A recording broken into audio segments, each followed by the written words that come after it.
Baby boomers, born right after World War II, where their fathers came home shell-shocked because they had it so good, because they could buy a house for $1,000, have free university, where the mum could stay at home and look after the little grommets, but she better make sure that she had dinner on the table, because if she doesn't, she will get a slap. Well, what could she do? She had nowhere to go, and no one would believe her. Make sure that the whiskey was poured.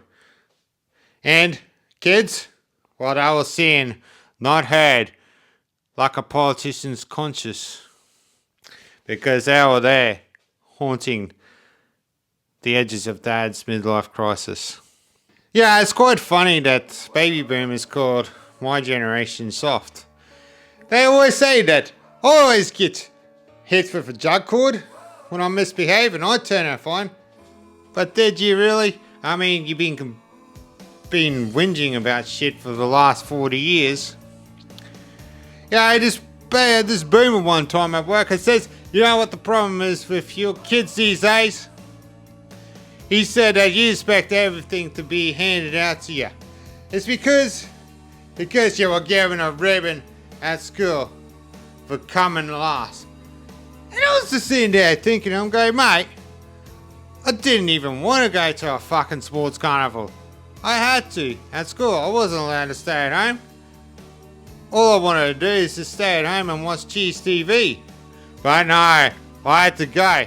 And even though I went to the fucking sports carnival, I didn't want to participate in any events. But I had to. Now, could you just imagine all 8 kids just lining up? And that was me. This fat kid with buck teeth that was so big that the fucking priest wouldn't let me sit on his lap. Anyway, the gun went off. And there were these kids running. And they had finished the race. And there's me. This fucking little chubby. Like this little train that could. And I was just sitting there going, and one of the teachers who were getting impatient because they want to get on with the fucking day go, hey, Adam, can you run any faster? And there I was, trying really hard. Running with all my might. And then eventually, I got to the finish line. Everyone screamed, hallelujah, finally! And also, I was awarded for my effort. I got an 8th place ribbon and another one that says, great effort. It was like, and I said to him, it's like, well, hang on, mate. You were the adults, we were the children. We didn't have any choice. And it's not like I fucking kept those fucking ribbons. Then anyway, oh my god. And then there was this another boomer. He's always fucking whinging about living to fucking 70. Because that's the age that his old man passed away, his 5 uncles and his grandfather. And he says, you know what? Well, I don't know if I'm going to live much past 70. But see, the ironic thing is that this bloke fucking exercises. And he fucking eats really healthily. He doesn't drink, he doesn't smoke. So I'm like, I don't understand why that you think you're going to be fucking cocking it at 70. You're actually quite healthy. Anyway, fucking he was just whinging and whining about shit. Anyway, his birthday was the very next day. And you know what? He showed up and fucking whinged for 20 minutes about fucking the traffic and something to do with TikTok. Also, I was surprised in that the same boomer that was whinging about living till he's fucking 70 years old actually admitted to me that he was scared of technology, that he didn't understand. He wished things would be simpler. That instead of going doing online banking, he wished he can actually able to visit a branch. And I could kind of understand that. I kind of felt sorry for him and said, you know what, mate, I'll quite happy to teach you. God, give me strength. Even though that I'm agnostic, I was praying to God while I was teaching this old codger how to use his fucking smartphone. But to my surprise, he actually picked up and started learning, and now he started showing me things. Wow, you can actually teach a old dog new tricks after all. Anyway, he retired. And this other boomer, we're going to the job, right? And this fucking other boomer that I ended up being stuck with was complaining about how fucking kids should grow up and stop playing video games. That's what his grandsons does it all day. And I go, yeah. How old is he? And he goes, yeah, he's 25. I go, does he have a job? Yeah, work at the mines. Does he have any debt? No, he had a paid for house and a Land Cruiser for him and his missus and a caravan, all paid in cash. He's very responsible with money. I said, does he spend time with his wife and his kids? Oh, he is an excellent father and an absolutely great husband. I'm very proud of him. And I said to him, yeah, geez, you actually are right, mate. He should sell his PlayStation 5 instead and grow up. Yes, most definitely. He should stop playing video games. And he says, you know what, Adam? At least you and I are on the same page. But he doesn't realise that in my work bag, I actually brought my Nintendo Switch with me. Anyway, and also another thing that he was whinging about is fucking workplace health and safety. He goes, this is fucking bullshit. You know, why does this job that it's going to take us 5 seconds end up turning into fucking 3 hours? And then, I started filling out the paperwork for him. And I said, yeah, I agree with him. It is fucking bullshit that we have to have workplace and safety. But if you guys never fucking hurt yourself so much and did stupid shit, well then we wouldn't have it. And he goes, yeah, but you see the thing is that we have common sense. And we did things a bit safer. And also, we were a lot tougher back then. Yeah, I remember old mate fucking got his leg chopped off. And he turned up to work fine the next day. Yes, but then this boomer fucking he just end up walking in traffic. But I suppose then again, I know, but God, I wish they just stop whinging. And also, wouldn't it be nice if boomers actually could admit that it's like, you know what, we fucked up, but hey, it's always someone else's fault, isn't it? Yeah, my old man. A fucking typical boomer, right? He said to me when I finished high school, you know what? Go out and get a job because I never raise a bloody freeloader. I said, yeah, I don't know what I want to do, Dad. I'm thinking about going to university. Yeah, it's a waste of time. I hear they're hiring at the council. They'll take on anybody, especially you. I'm thinking, geez. Thanks for the vote of confidence, Dad. Anyway, I ended up getting a part-time job delivering pizzas. And I was so excited when I actually got that job. So I came home, and there was my old man sitting on his fucking fat ass, watching cricket and drinking some Bundy and rum. And there's my mum crying because they got into an argument about something. So I said to him, guess what? Guess what, Dad? I ended up getting a job. Yeah, what doing? Delivering pizzas. How much do they pay you a week to do that? $300. Good. That's how much I'm going to charge you for board. But Dad, that's how much I'm making a week. It's not fair. Anyway, him and I end up getting into an argument, going to a punch up, and Mum had to come out and bail me out of jail. Well, anyway, I said to Dad, guess what? I'm moving out. Are you going to help me? No. Yeah, you'll be out in a week. Because you're nothing but a bloody slob. Yeah, well, yes. My old man was very supportive, wasn't he? Like they gave him the Father of the Year award.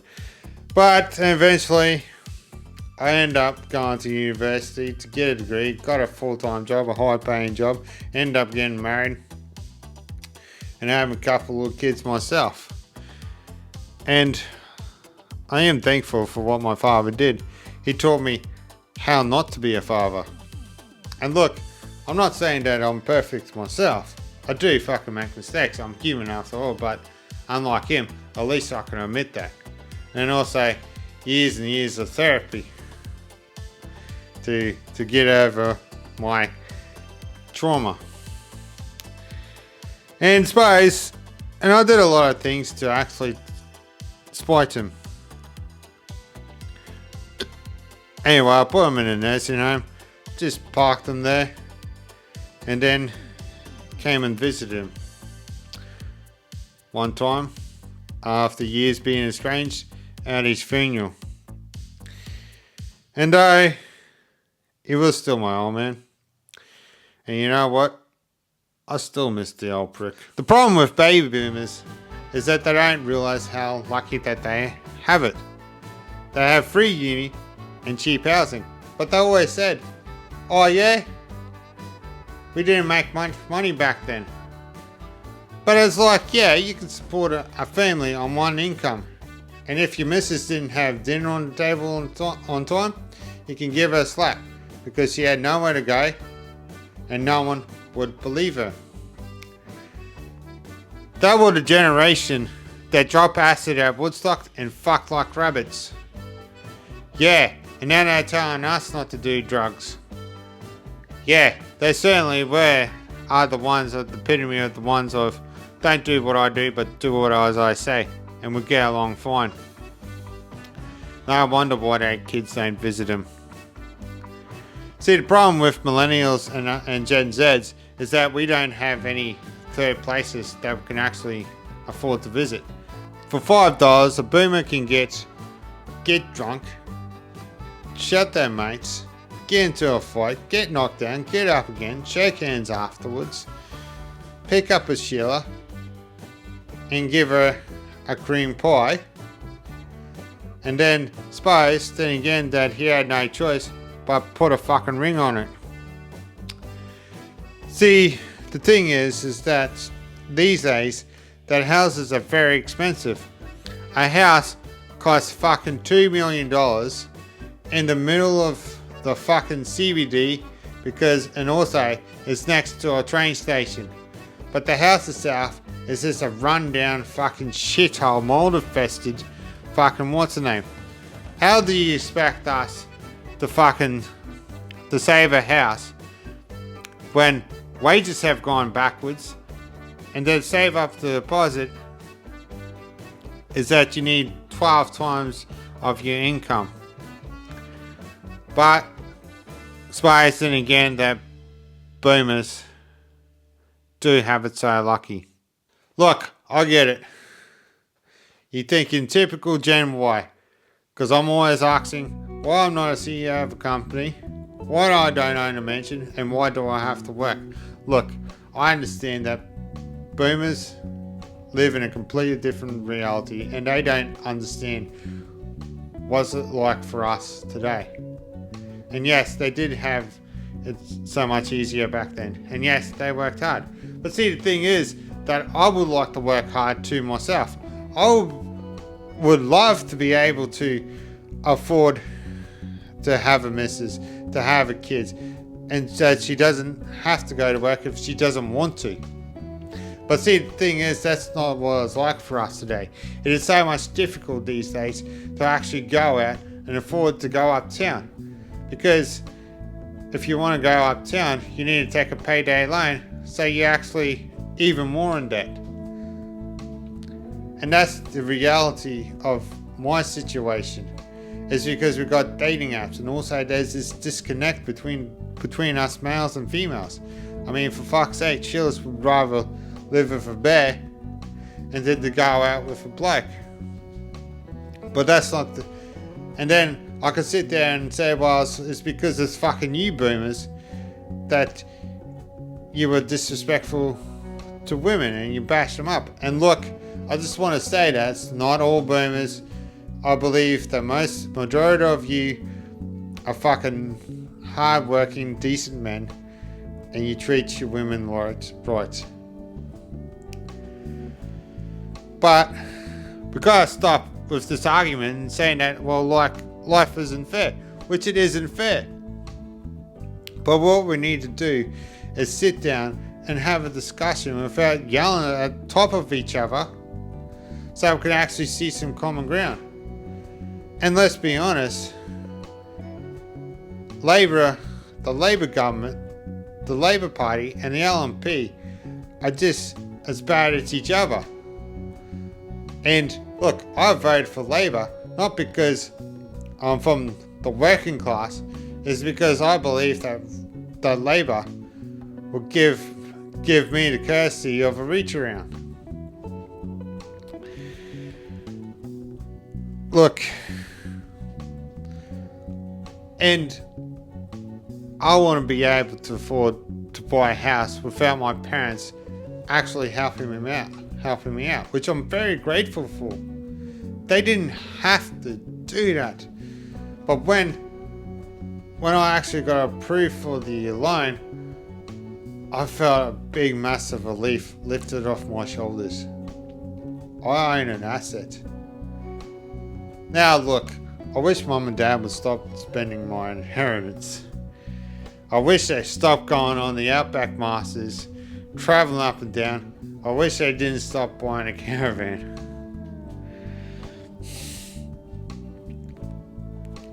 But then again, at the same time, I'm not going to wait around. At the moment, I work a full-time job and I do Uber Eats, Menulog and DoorDash. And see, the thing is like, and wouldn't you believe, I actually do enjoy working on the weekends. See, that's the thing is, I'm quite willing to work hard. So I'm not being a typical lazy, entitled millennial expecting a handout in life. And I believe that most of my generations and the generation below me, they want to go out and work hard. But see, the thing is, the goalpost is always moving. And houses are getting more and more expensive. Because now it costs $2 million to buy a house because it's a house that is fucking run down, dilapidated, and it's a fucking shithole. That you need to knock it down and build it up again. And it costs $2 million because it's in the middle of the CBD and it's next to a train station. But then again, I'll just get it. You boomers, you won't understand what it was like for me, and I don't understand what it was like back then. But then again, we should start tearing each other down and we should start lifting each other up. Look, I get it. The boomers won't fully understand because they had free uni, cheap housing, and groceries doesn't require you to take a payday loan. And look, all I want to do is work hard, save up something that's mine. Maybe even a third place. That isn't work or home. Look, and also that I would like to say that we should stop tearing each other down and start lifting each other up and see what we have for common ground. It's because the government is raping us very hard at the moment. And at least the Labour Party has the courtesy to give us a reach around, eh? Not like the LNP who will gaslight us and said, no, it wasn't great. You consented, don't you remember? But then again, it's like that song by the French Prince of Bel Air. Parents just don't understand.